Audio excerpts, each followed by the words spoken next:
He estimado conveniente que me dirija a la opinión general del país. Lo he hecho desde un punto de vista intemporal,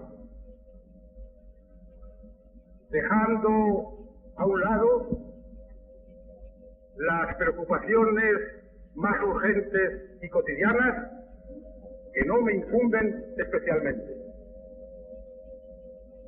para discurrir sobre los datos capitales de nuestros problemas, confrontados con los intereses permanentes de la nación.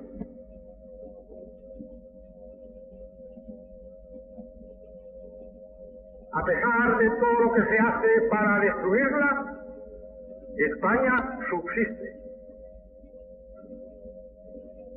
En mi propósito, y para fines mucho más importantes,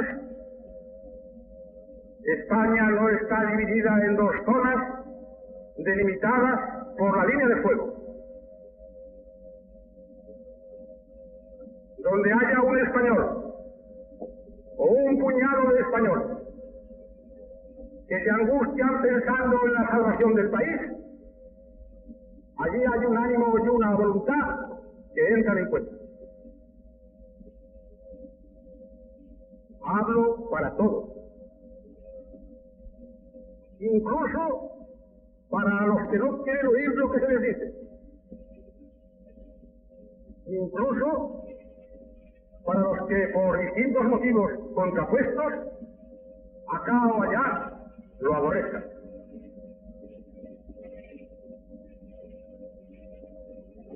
Es un deber estricto hacerlo así. Un deber que no me es privativo, ciertamente, pero que domina y subyuga todos mis pensamientos. Añado que no me cuesta ningún esfuerzo cumplirlo, todo lo contrario. Al cabo de 2 años, en que todos mis pensamientos políticos, como los vuestros, en que todos mis sentimientos de republicano, como los vuestros, y en que mis ilusiones de patriota, también como las vuestras, se han visto pisoteados y destrozados por una obra atroz,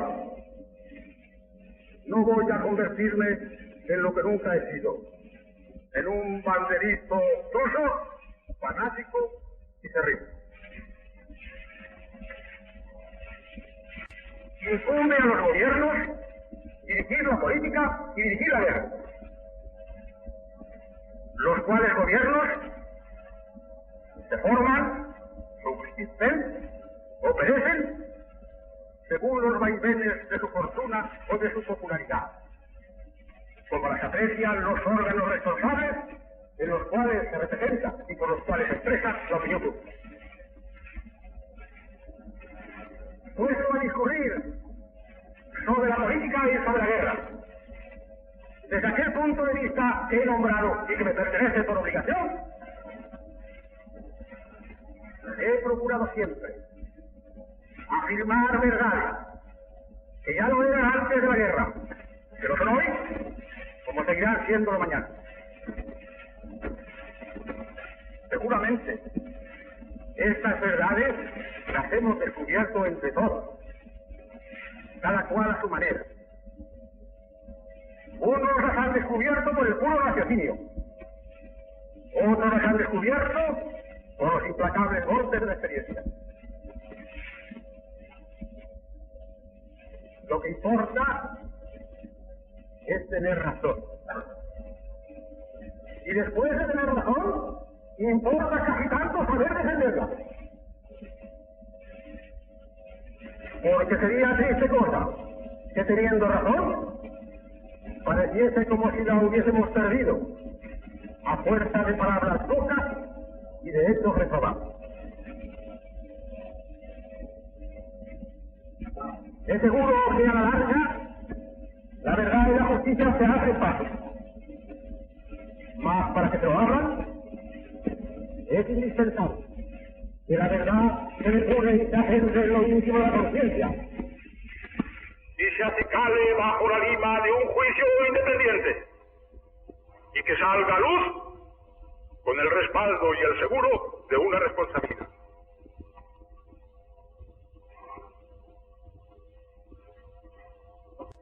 He deseado y procurado siempre que todos lo hagan así. El derecho de enjuiciar públicamente subsiste a pesar de la guerra, salvo en aquellas cosas que pudieran perturbar conocidamente lo que es propio y exclusivo de las operaciones de la defensa. Y de esa manera, cada cual aporta su grano de arena a formar la opinión. Pero más que un derecho, es una obligación imperiosa y de todos los que de una manera o de otra toman parte en la vida pública. Es una obligación difícil de cumplir. ¿Cómo no va a serlo? Demasiado lo sé. Para vencer esa dificultad, se recomienda mucho, como higiene moral, el ejercicio cotidiano de actos de valor cívico, menos peligrosos que los actos de valor del combatiente en el campo de batalla, pero no menos necesarios para la conservación y la salud de la República. En esa tarea de aconsejar a la opinión, o más exactamente, de poner a la opinión en condiciones de saber lo que conviene al país, no he regateado nunca mi parte, tampoco hoy.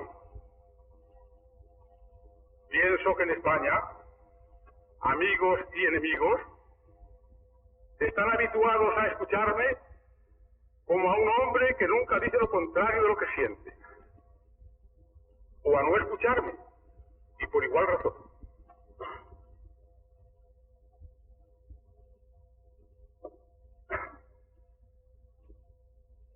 Con estas advertencias, llamo en primer término vuestra atención sobre un hecho que todos conocéis. De todas las fases por que ha ido pasando este drama español,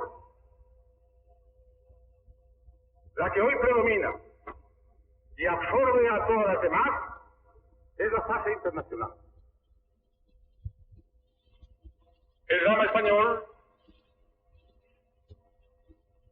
surgió aparentemente con los caracteres de un problema de orden interior de España, como un gigantesco problema de orden público. Todos los gobiernos de la República se han esforzado por situarlo así, y porque no fuese más, y ya era bastante. Y la sinceridad de los propósitos y de las intenciones de todos los gobiernos de la República no puede ponerse en duda, aunque no sea más si no hubiera otras razones que por la consideración de su propia conveniencia. Porque de que el drama español dejase de ser un conflicto interno nuestro, solo mayores desventuras y calamidades y conflictos podían venir. Pero el ataque a mano armada contra la República descubrió pronto su aspecto de problema internacional. Lo descubría porque unos grupos sociales o unas fuerzas políticas o las fuerzas armadas del Estado se rebelaban contra el régimen establecido. No.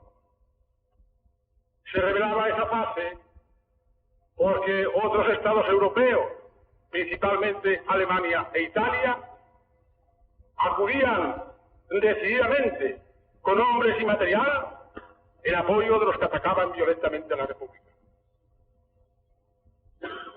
¿Y por qué acudían? ¿Por qué les prestaban ese apoyo? ¿Acaso por pura simpatía política? ¿O emprendiendo lo que se llamaría malamente una cruzada ideológica, por puro espíritu de propaganda. No. En el fondo, al Estado alemán y al Estado italiano les importa muy poco cuál sea el régimen político de España. Y si la República Española se hubiera prestado a entrar en el sistema de política occidental europea que planteaba el gobierno italiano y a prestarse a deshacer el statu quo actual y a servir los intereses de la naciente hegemonía italiana en el Mediterráneo, es seguro que en Roma y en Berlín se hubiese declarado que la República Española era un arquetipo de organización estatal.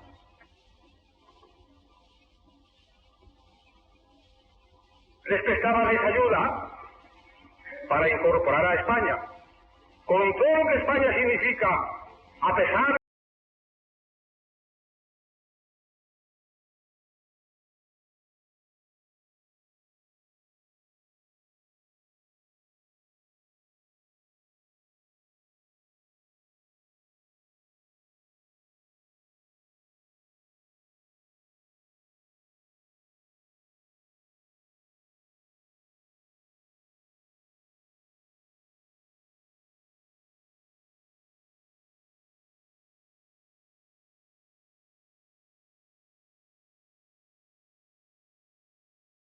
y por iguales razones.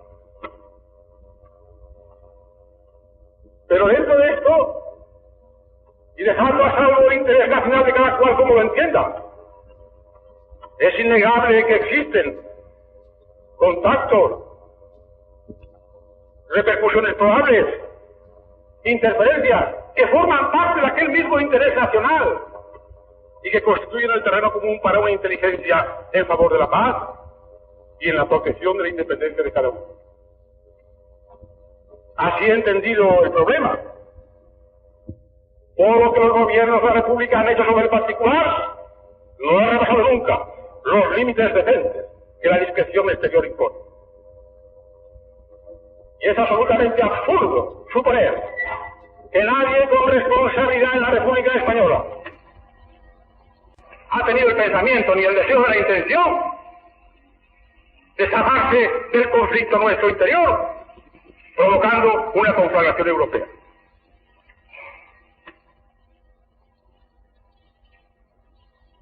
Contra semejante dislate militan muchas razones. Me deshace que expuse algunas.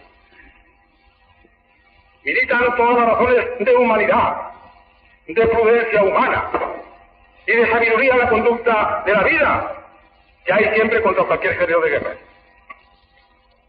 Milita además que los españoles ya tenemos bastante y aún de sobra con la guerra que estamos sufriendo.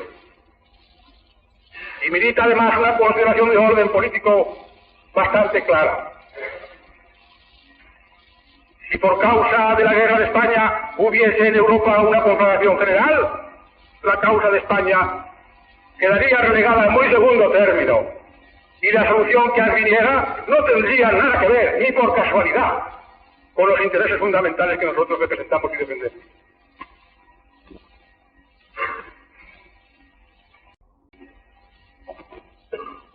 Es por tanto indispensable que se acallen las imaginaciones quiméricas que esperaban o temían actos de desesperación del gobierno de la República.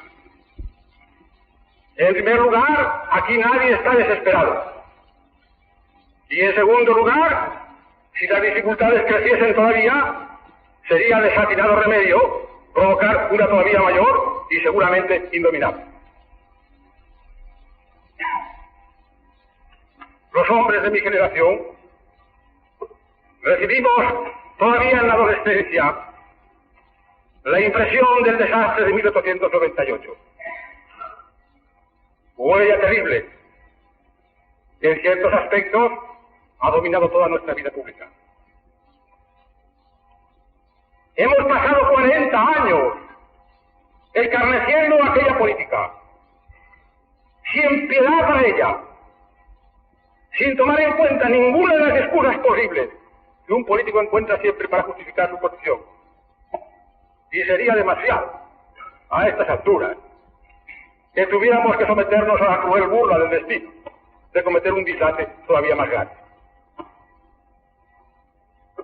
Por mi parte, no podría prestar, no podría resignar ni a una aparente aprobación, ni siquiera con mi muda presencia, a ningún acto de ningún gobierno que pareciese inspirado directa o indirectamente en el propósito de convertir la guerra de España en una guerra general. Las tesis que han prevalecido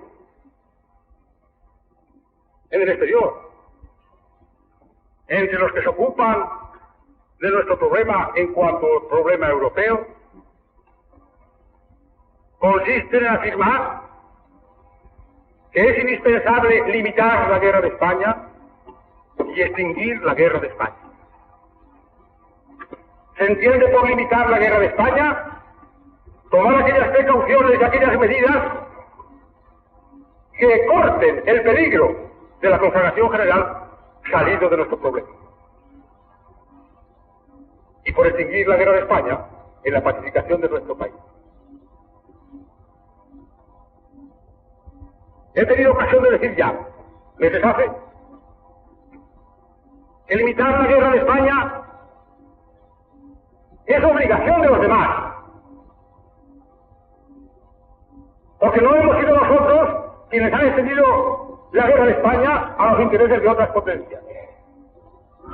Que incumbe a los demás limitar la guerra de España. Nosotros no tenemos medios de impedir que desembarquen en España por millares y por millares de toneladas los hombres y el material de Italia y de Alemania.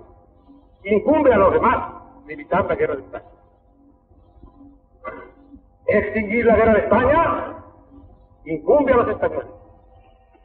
Cuando haya desaparecido la península el baldón de ignominia que supone la presencia de los ejércitos extranjeros luchando contra los españoles.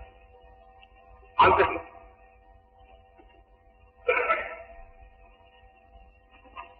Para limitar la guerra de España, secundando esa iniciativa exterior y esos puntos de vista exterior, y desmintiendo una vez más los supuestos propósitos de los gobiernos españoles favorables a una conflagración general, la República ha consentido sacrificios inmensos, sacrificios en su interés, sacrificios en su derecho. A todo lo largo de la lamentable historia de la política de no intervención, está siempre el sacrificio de la República y del gobierno republicano. De el valor moral, de la energía cívica, de la perspicacia política que hay en el fondo de la política de no intervención, la historia juzgará. Pero nosotros estamos autorizados para decir desde ahora que sin dudar de las buenas intenciones de los demás, tal como ha funcionado y funciona la política de no intervención, ha parecido que el único que no tenía derecho a intervenir en la guerra de España era el gobierno español. Producto de esa tesis y órgano de esa política son el Comité de Londres y su acuerdo reciente que todos conocemos. Por fin, las potencias signatarias del acuerdo de no intervención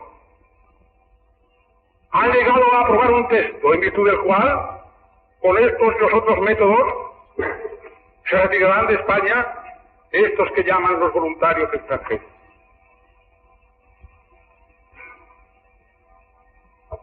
Hace un año, por ahora, un texto aproximadamente igual no pudo ser aprobado en Londres.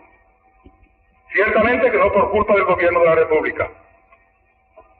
Y yo considero que si ese texto se hubiera aprobado el año anterior, a pesar de todas las tardanzas y disquisiciones que puedan ponerse en su ejecución, ya estaría cumplido. Y España, pacificada.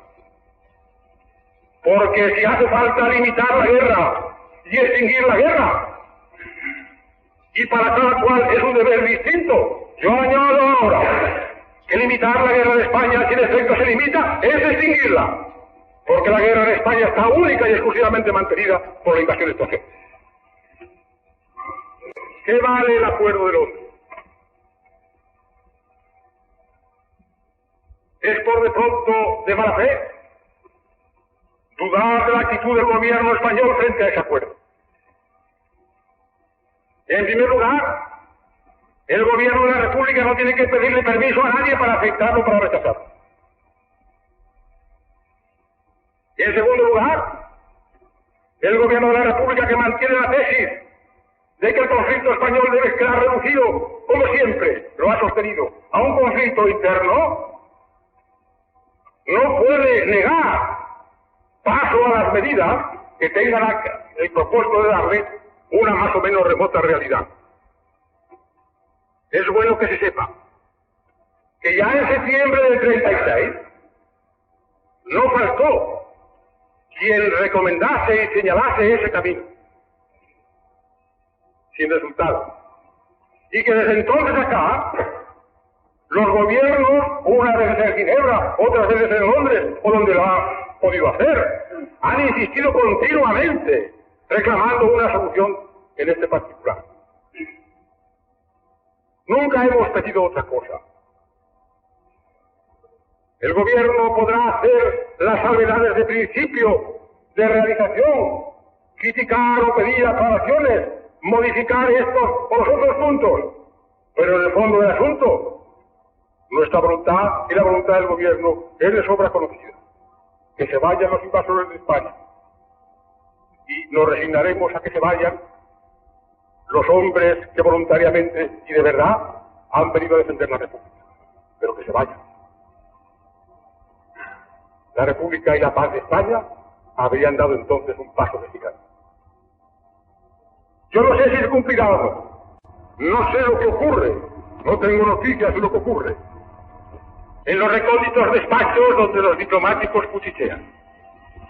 Pero si de verdad se quiere alejar de Europa el peligro de la guerra, y si de verdad se quiere pacificar España, no hay sino cumplir a fondo, rápidamente y con lealtad, el Acuerdo de Londres. Y añado, pensando no ya como español, sino como europeo, que es insigne locura, desvarío, irresponsabilidad aplastante dejar que el porvenir de Europa esté pendiente de la suerte de las armas en la península. En rigor, si los españoles quisieran dar muestras de su carácter y de aquella altivez de con tanta frecuencia y no siempre con razón blasonan, el Comité de Londres no haría falta para nada, porque serían los mismos españoles, por fin alumbrados acerca de en qué consiste su verdadero interés, los que harían reemprender el camino de su patria a los invasores de España. El Comité de Londres, delante de un problema europeo presente y latente, toma los caminos, las determinaciones, propone los métodos que considera útiles para resolverlo, para evitar ese conflicto. Pero el Comité de Londres no se cura, ni tiene por qué, del prestigio y de la honra de los españoles. Y no se puede negar que el acuerdo del Comité de Londres es un baldón bochornoso para nuestro país, porque viene a rectificar, a corregir, y se puede todavía enmendar la inconcebible locura de haber traído a la patria un poderío extranjero. Esto a mí, como español, corrigiendo las faltas de otros españoles, aunque sean enemigos nuestros, me avergüenza. Ya sé yo que a los españoles que han favorecido y aprovechado y coadyuvan con la invasión extranjera, se les dice para consolarlos que esa invasión, con todas sus incalculables consecuencias que todavía no se han puesto a luz del todo, es la piedra angular en que se ha de fundar el nuevo imperio español. Fantástico imperio, Si un imperio español fuese posible y deseable, que no lo es, no bastaría decretarlo en una gaceta oficial o en unas arengas políticas. Y sería un singular imperio que para nacer comienza echándose a los pies de sus amigos y valedores y dejándose arrojar por él. Cuando los españoles de talla gigante fundaban imperios de verdad, no traían a los extranjeros a pelear contra su propio país. Cuando la corona de España aspiraba y casi conseguía el dominio universal, los españoles iban a guerrear a la Lombardía, a Nápoles, saqueaban a Roma, ponían preso al Papa, sojuzgaban a los italianos, seguramente sin ningún derecho y con excesiva dureza, pero los sojuzgaban. Y no se les ocurría traer a los italianos a España a matar a españoles en las orillas del Tajo y del Ebro a título de fundación de un imperio español.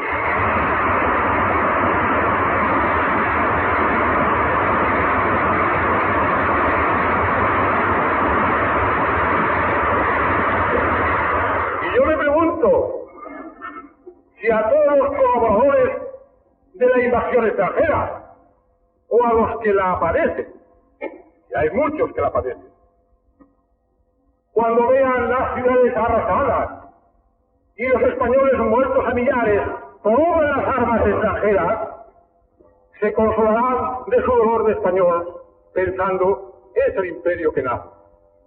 Triste consuelo. Caso como este no tiene semejanza en la historia contemporánea de Europa. Para encontrar algo que se le parezca, hay que recordar las guerras civiles del siglo XVI y del siglo XVII, en que, socapa de guerra religiosa, se disputaba realmente el predominio político sobre el continente. Entonces, los españoles, soldados de un imperio, hacían en Francia exactamente el mismo papel que hacen ahora en España los alemanes y los italianos. Pero a los ligueros católicos franceses que cooperaban con los ejércitos invasores de España en Francia, no se les ocurría decir que estaban fundando un imperio francés. Y entonces, el sentimiento del patriotismo, la moral del patriotismo y los dictados del sentimiento nacional no estaban en el punto a que en la edad moderna han llegado. Los motivos eran otros.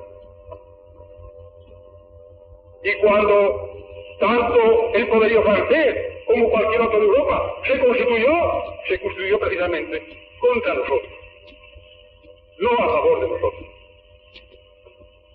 El día que un rey francés, a costa de oír una misa, recobró su capital, el ejército español que guarnecía país abandonó la ciudad, tambor batiente, banderas desplegadas, y el rey Enrique, que lo veía salir, les dijo: señores españoles, encomendadme a vuestro amo, pero no volváis más. Este sentimiento no estallará en el alma de los españoles que se crean patriotas y que crean que están alentados por un espíritu nacional, cuando hace ya más de 3 siglos un rey francés lo profería pensando en la libertad de su pueblo. Nosotros sí lo sentimos, sí lo pensamos. Para nosotros, la presencia, o más exactamente, la salida de los invasores de España es una cuestión de honra. En ninguna lengua del mundo se dice con tanta rotundidad. Una cuestión de honra. Creemos que debe serlo para todos.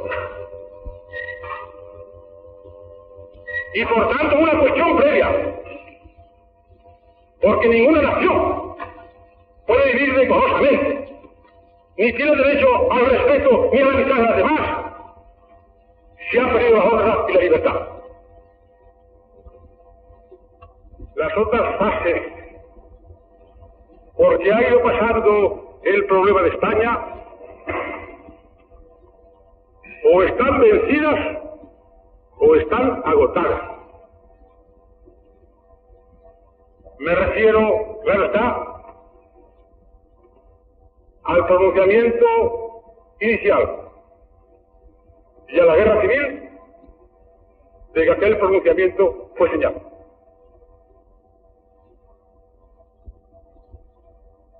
Es un hecho indiscutible que el pronunciamiento militar fracasó.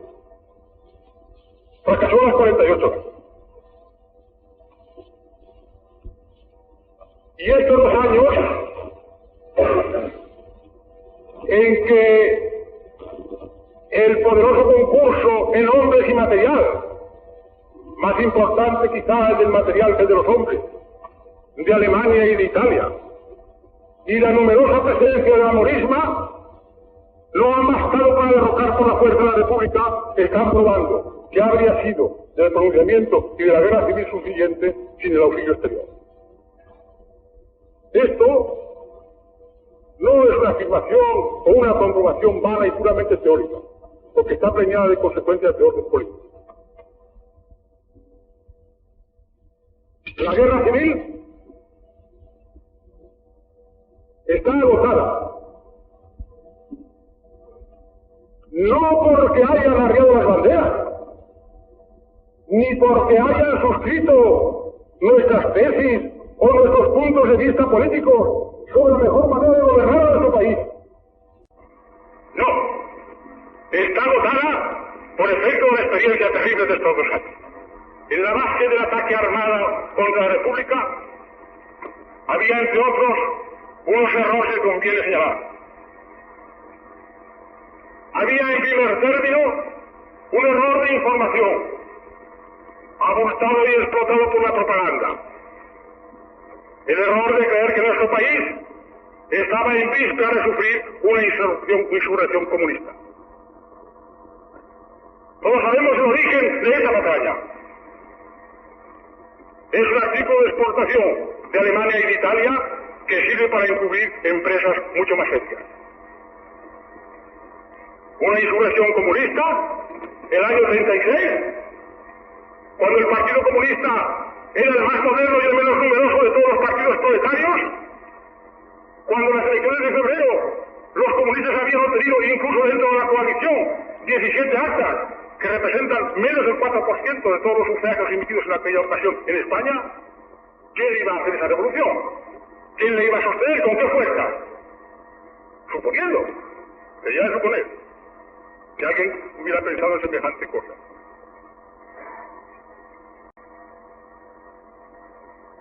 La lógica hubiera prescrito que ante una amenaza de este tipo o de otro semejante contra el Estado republicano y contra el Estado español, que no era comunista, ni estaba en vías de serlo de alto a abajo ni de los costados, todas esas fuerzas políticas y sociales amedrentadas por esa supuesta amenaza se hubieran agrupado en torno del Estado para defenderle, hubieran hecho el cuadro en torno suyo, porque al fin y al cabo era un Estado burgués. Pero lejos de eso, lo cual prueba la falsedad de la tesis, en lugar de defenderlo, lo asaltaron.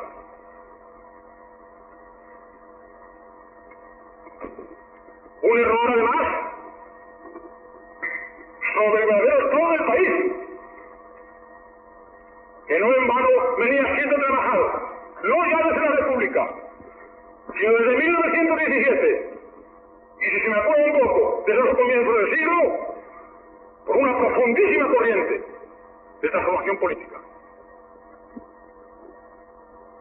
Y derivado de este error, otro todavía más grave. El error de suponer que el pueblo español, atacado por sorpresa, ni sabría, ni podría, ni querría defenderse. Estos errores sirvieron de base, de incentivo al móvil inmediato confesado, que era defender los intereses, respetables sin duda, que se suponían amenazados por una revolución bolchevique. y las pasiones que azuzaban esto, triste es decirlo, no era sino el odio y el miedo, que han cavado en España un abismo casi sin fondo, que se va colmando de sangre española. Y el resorte original, la intolerancia castiza, la intolerancia fanática. El enemigo de un español es siempre otro español. Al español le gusta tener libertad de decir y pensar lo que se le antoje, pero tolera difícilmente que otro español goce de la misma libertad y piense y diga lo contrario de lo que él opinaba.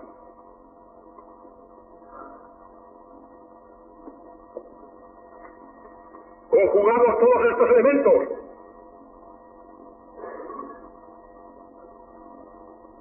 se produce el alzamiento y el ataque a mano armada contra la República,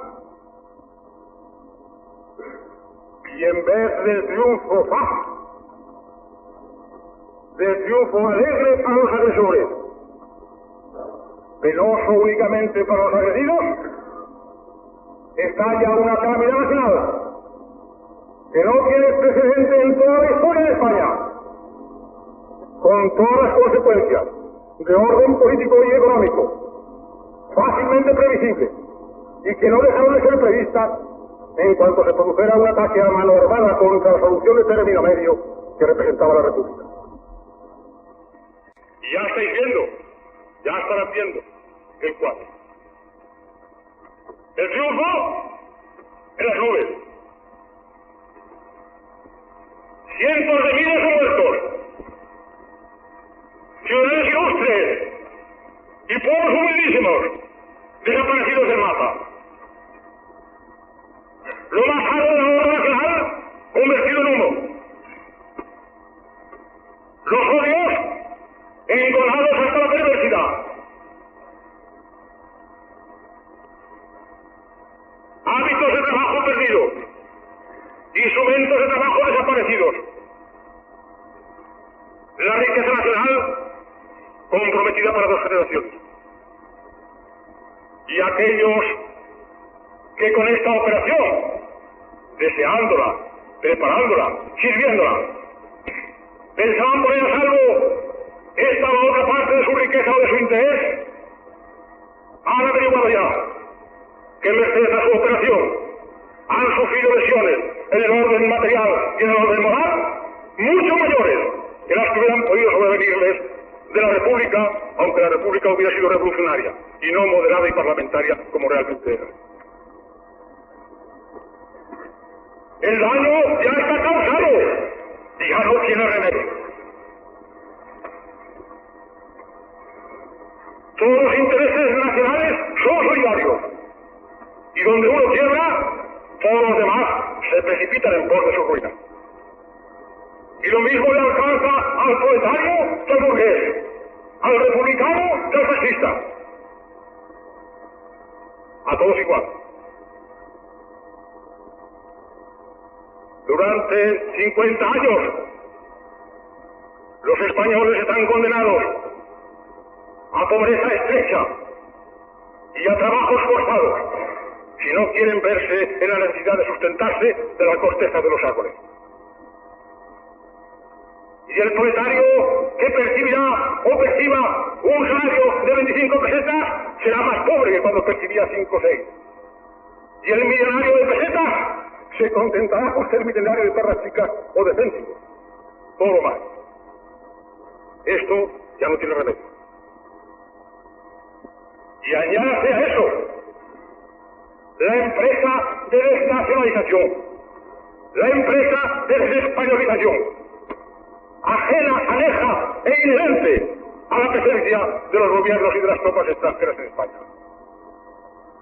La cual empresa no se caracteriza ni se denota principalmente en el orden militar, ni siquiera en el orden político internacional, con ser tan grave, donde se denota y se muestra la garra clavada implacablemente En lo más vivo del ser español es el orden económico.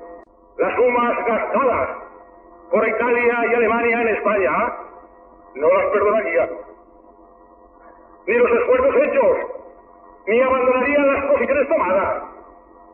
Y si los planes de los agresores se realizasen durante 2 o 3 generaciones, lo más fructífero del trabajo español iría a las arcas de Roma y de Berlín, para quienes estarían trabajando los españoles, como les ocurría a algunas de las naciones vecinas de la Gran Guerra, hasta que se declararon en quiebra, porque España en esas condiciones sería una nación vencida y sojuzgada.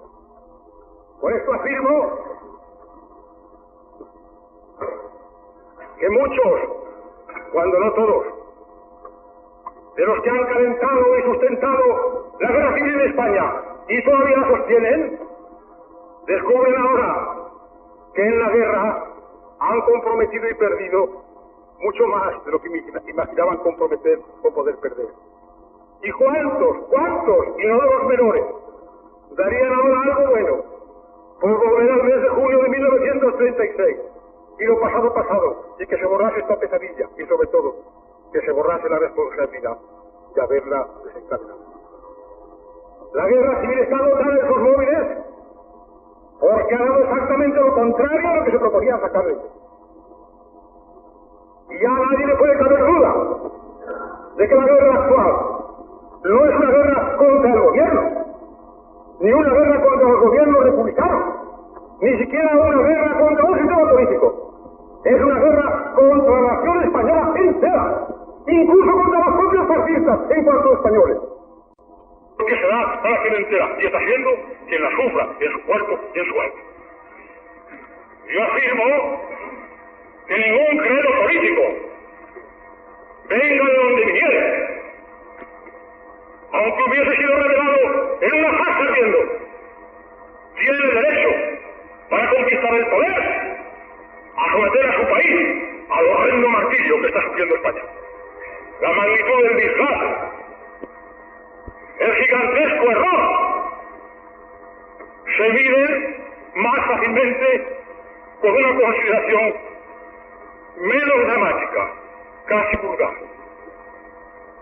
Hace 2 años que empezó este drama, motivado aparentemente en el orden político por no querer respetar los resultados del sufragio universal en el mes de febrero del 36. Han pasado 2 años y cabe discurrir que con la fugacidad de las situaciones políticas en España y con las fluctuaciones propias de las instituciones democráticas y las variantes de la voluntad del sufragio popular, si en vez de cometer esta locura se hubiera seguido en el régimen normal a estas horas, es casi seguro que estaríamos en vísperas de una nueva consulta electoral en la cual todos los españoles libremente podrían probar su fuerza política en el país. ¿Qué negocio ha sido este, el desencadenar la guerra civil en España? Si convierto ahora la mirada a otros puntos del horizonte, es de advertir, hablando siempre con la misma lealtad, que en cuanto al Estado republicano y la masa general del país se repusieron del aturdimiento, de la conmoción causados por el golpe de fuerza, empezaron a reanudarse aquellos vínculos que la espada cortó. Y ciertas verdades que habían sido inundadas por el aluvión volvieron a ponerse a flote y a entrar en nueva vigencia. Y por fortuna hoy nadie las desconoce. Por fortuna, porque no se pueden infringir impunemente. Destaco entre ellas que todos los españoles tenemos el mismo destino,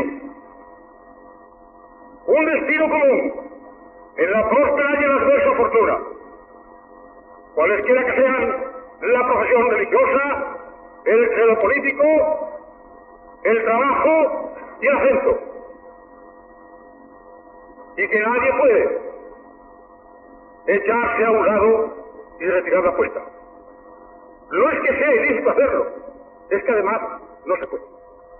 Que el Estado, en sus fines propios, es insustituible, y que no hay Estado digno de este nombre sin sus bases funcionales, que son el orden, la competencia y la responsabilidad.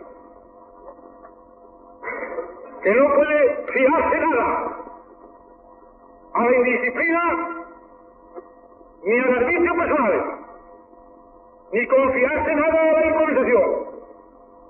Como no se quiere decir que improvisación es hacer pronto y bien las cosas que la torpeza o la desidia hacían tarde y mal. Fuera de eso, en la vida no se improvisa nada. Y cuando se habla de improvisación se dice un vocablo vicioso o vacío. Y cuando la improvisación se confunde con el arbitrismo, se cosechan tonterías, novatadas y fracasos. Una guerra de defensa. Y su justificación única reside precisamente en la defensa del derecho del estatuido para garantía de la libertad de toda nación y de la libertad política de sus miembros. Y que no es lícito anteponer al fin único de la guerra fines secundarios, ni hacerle desviar hacia ellos la guerra misma, por respetables y venerables que sean esos fines. Muchas veces, o si no muchas, algunas, me he hecho intérprete de estas verdades ante el público en general.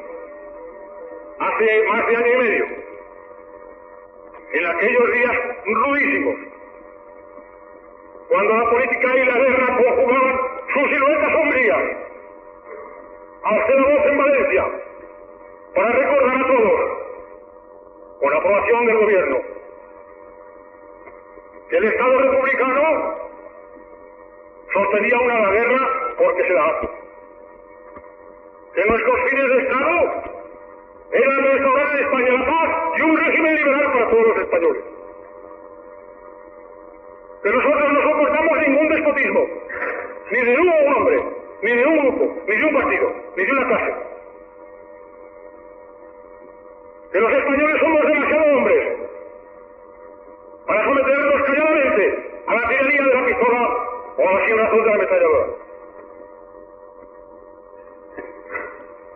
Que en la guerra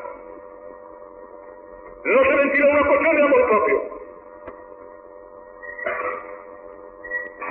Que el triunfo de la República no podría ser el triunfo de un caudillo, ni de un partido, sino el triunfo de la nación entera, restaurada en su soberanía y en su libertad. Sin amor propio, porque en una guerra civil, yo lo digo desde lo más profundo de mi corazón, no se triunfa personalmente sobre un compatriota, aunque sea delincuente. Y más tarde también en Valencia me levanté para decir que no es aceptable una política cuyo propósito sea el exterminio del adversario. Exterminio ilícito y además imposible. Y que si el rencor y el miedo, el odio y el miedo han tomado tanta parte de la incubación de este desastre, habría que disipar el miedo y habría que sobresanar el odio. Porque por mucho que se maten los españoles unos contra otros, todavía quedarán bastantes que tendrán la necesidad de resignarse, si ese es el vocablo, a seguir viviendo juntos, si ya de continuar viviendo la nación. Y hablando en Madrid al ejército que defiende Madrid, un ejército español, como todos los nuestros, les dije, sacando a luz su más íntimo sentir, corroborado por las lágrimas y por los aclamados de aplausos de aquellos valientes soldados, que estaban luchando en causa propia, que se identificaba con la causa nacional, y que luchaban por su libertad, pero también por la libertad de los que no quieren la libertad. Y ellos lo aceptan y lo saben. Y esta es la grandeza inconfundible del ejército español, del ejército de la República. El ejército es ahora verdaderamente la nación en armas, donde el burgués y el proletario, el intelectual y el manual, luchan y mueren juntos, y aprenden a conocerse y a saber que por encima de todas las diferencias de clase y por encima de todos los contrastes de teoría política está no solo la indominable condición humana que a todos nos iguala, sino la emoción de ser español, que a todos nos significa.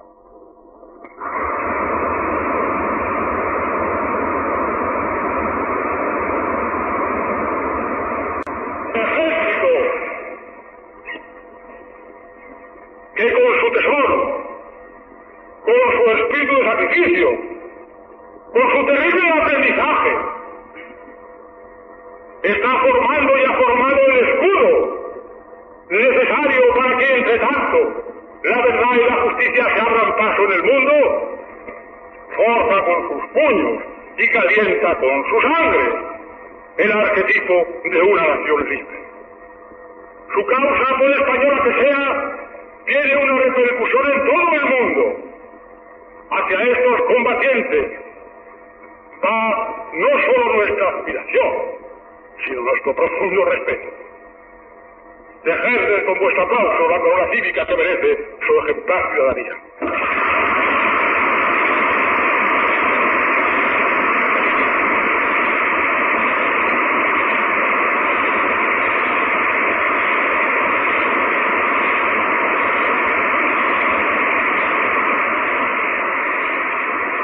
Ellos forjan el porvenir,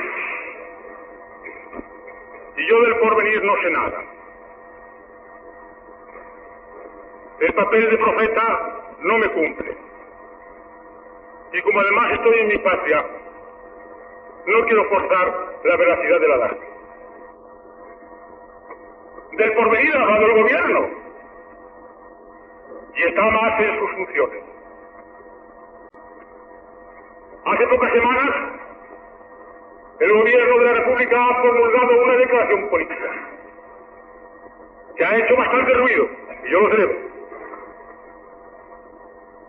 En esta declaración política, lo que yo encuentro es la pura doctrina republicana. Yo nunca he profesado otra.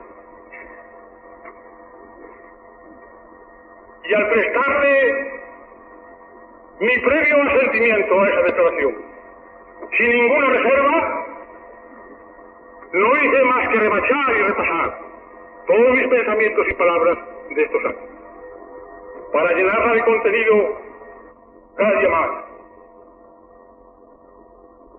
para realizarla a fondo. No deben ponerse obstáculos al gobierno, a este o a otro gobierno que sustente la misma doctrina. Y es de advertir que no puede haber ningún gobierno que no la sustente. En esa declaración, hablando del porvenir, el gobierno alude, más que aludir, nombra expresamente la colaboración de todos los españoles el día de mañana, después de la guerra, en la obra de reconstrucción de España. Ha hecho bien el gobierno decirlo así. La reconstrucción de España será una tarea aplastante, gigantesca, que no se podrá fiar al genio personal de nadie, ni siquiera de un corto número de personas o de técnicos. Tendrá que ser obra de la colmena española en su conjunto. Cuando reine la paz, una paz que no podrá ser más que una paz española, y una paz nacional, una paz de hombres libres, una paz para hombres libres. Y entonces, cuando los españoles puedan emplear en cosa mejor este extraordinario caudal de energías que estaba como amortiguado y que se ha desparramado con motivo de la guerra, cuando pueden emplear en esa obra sus energías juveniles, que por lo visto son inextinguibles, con las glorias duraderas de la paz, sustituirán las glorias siniestras y dolorosas de la guerra.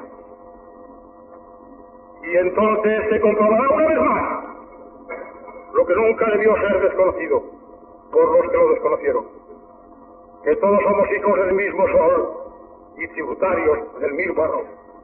Y ahí está la base de la nacionalidad y la raíz del sentimiento patriótico. No en un dogma que excluya de la nacionalidad a todos los que no lo profesan, sea un dogma religioso, político o económico. Eso es un concepto islámico de la nación y del Estado. Nosotros vemos en la patria una libertad, fundiendo en ella no solo los elementos materiales de territorio, de energía física o de riqueza, sino todo lo por los españoles en 20 siglos y que constituye el título grandioso de nuestras civilizaciones del mundo. Habla de reconstitución en el gobierno. Y en efecto, reconstitución será en todo aquello que atañe al cuerpo físico de la nación, a las obras, a los instrumentos de trabajo, etc. Pero hay otro capítulo, en otro orden de cosas, en que no podrá haber reconstrucción. Tendrá que ser construcción desde los cimientos nueva.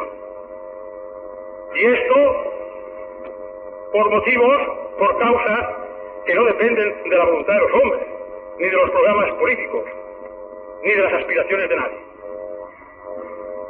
En primer lugar, la conmoción que ha producido la guerra, echando por el suelo todas las convenciones sociales en vigor. No me refiero a las convicciones de tipo jurídico, sino a las convicciones de la vida social, del trato entre hombres, echándolas por el suelo y poniendo a cada cual en su línea, en un trance terrible de optar entre la vida y la muerte. Todo el mundo, altos y bajos, han mostrado ya sin disfraz lo que llevan dentro, lo que realmente son, lo que realmente eran. De suerte que hemos llegado por causa no precisamente de las operaciones militares, sino de toda la conmoción que ha producido y produce la guerra, a una especie de valle de Josafat, como después del acabamiento del mundo, en el que nadie puede engañarse ni engañar. Todos sabemos ya quiénes somos todos. Muchos se han engrandecido, otros, y no pocos, se han envilecido. Dichoso el que muere antes de haber enseñado el límite en su grandeza. Muchos no han muerto por desgracia para ellos.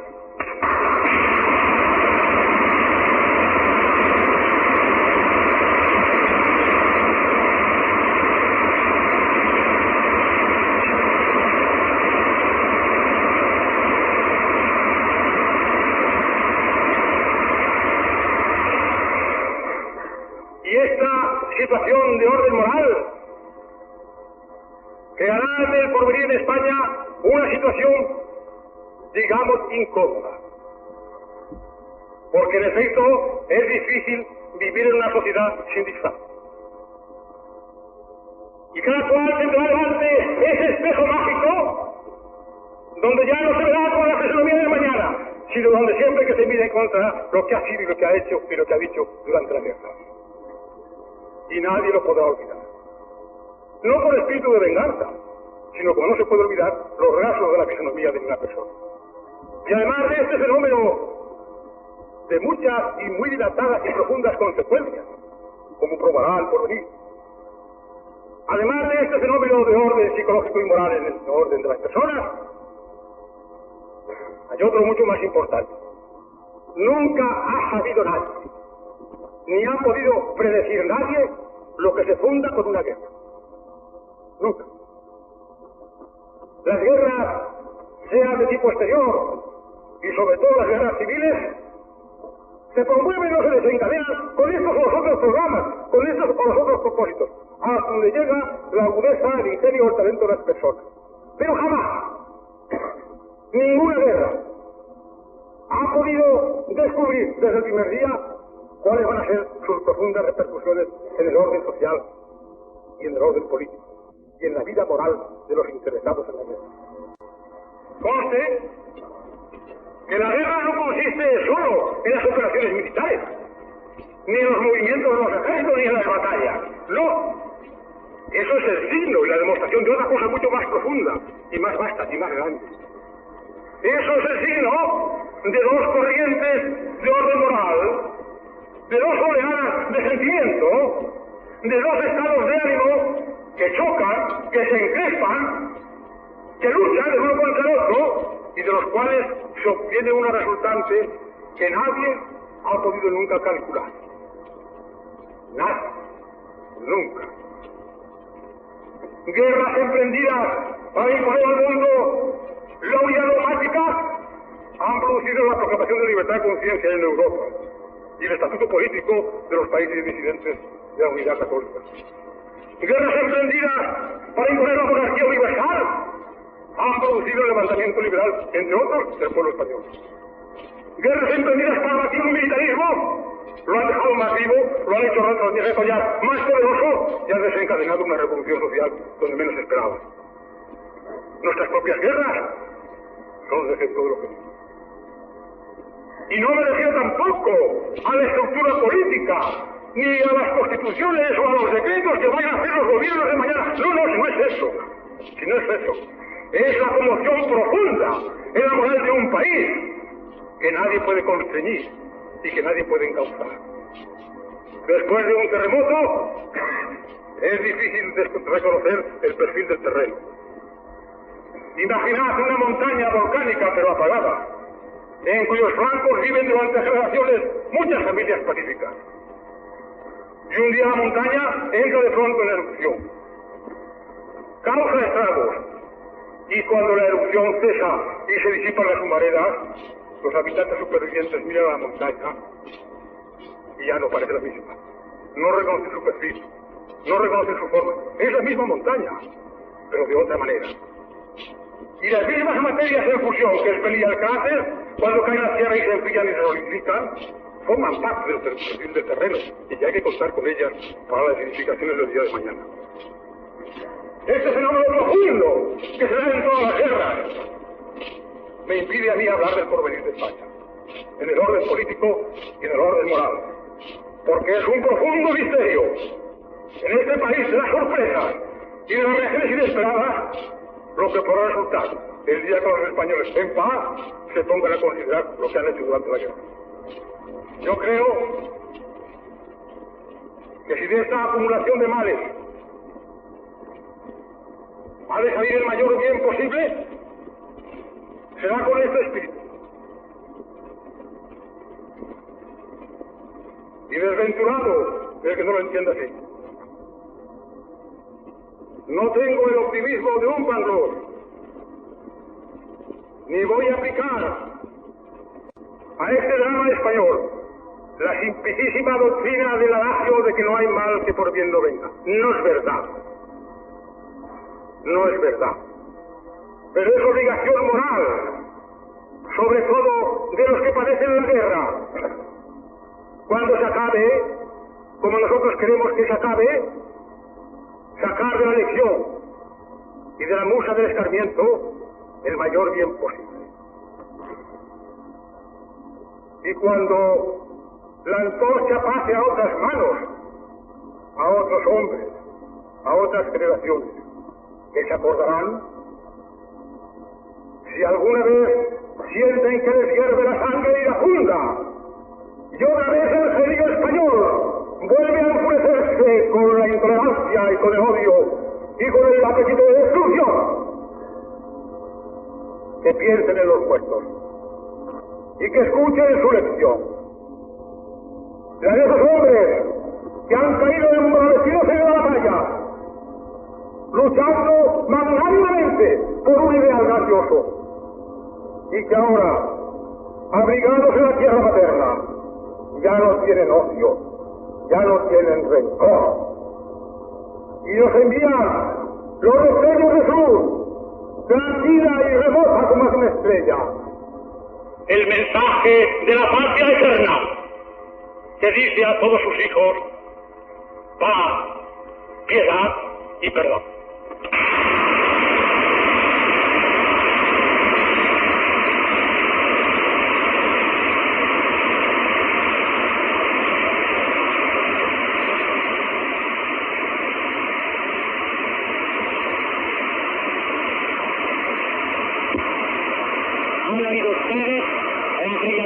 discurso del excelentísimo